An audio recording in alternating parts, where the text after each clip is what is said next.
tatay ko sa isa't isa. So gusto ko ring mangyari yung sa buhay ko na gusto ko isang araw po, makita ko naman yung magiging hero ko, parang ganun po.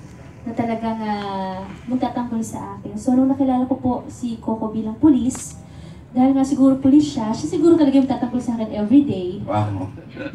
Pero, nung nalaman ko naman po na ang buhay po pala ni Coco maraming sabit. Nawalan po ako ng pag-asa, pero naniniwala pa din po ako na sa dulo, kami pa rin. Ganun ko siya ka-love.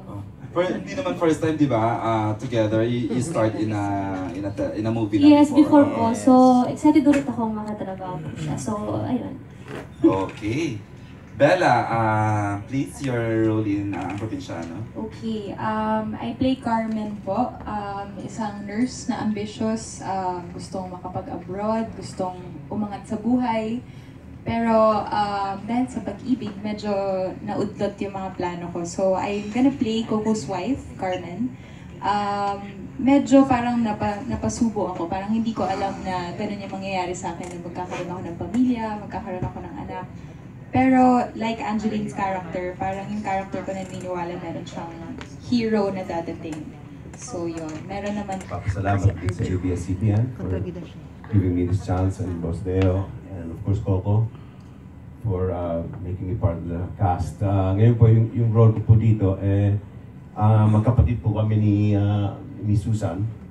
At kami po yung nagpapel na mga magulang ni Coco kasi siya po ay naulila. Sabi ko sa'yo, baka sabihin ko. Oo, kasi marami nakapanood dito. Di ba ang ganda ng kwento nito? Those who have seen this movie. Recon, Arjo, would you like to tell us your role? Hello, yes. Una po sa lahat, magandang hapon po sa lahat. And I wanna thank sila Sir Deo and everyone else in the Dreamscape family for this project. My first project po sa DT unit. And of course, I'm very blessed to have each and every actors and actresses here on stage because they're very talented. Anyways, yun nga po, dito si Joaquin and ako po yung best friend ni Coco.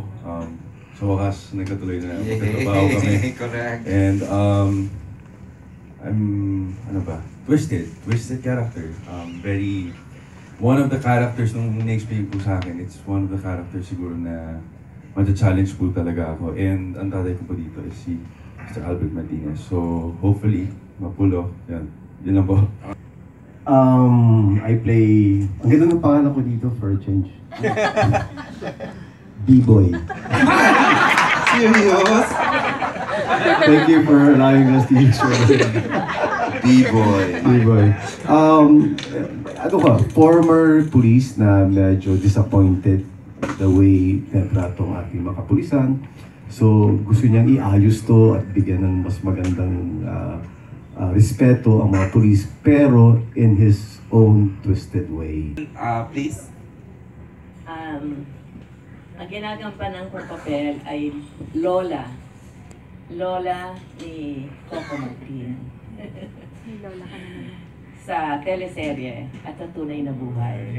Siya lang po ang hinahayaan kong tawagin akong Lola.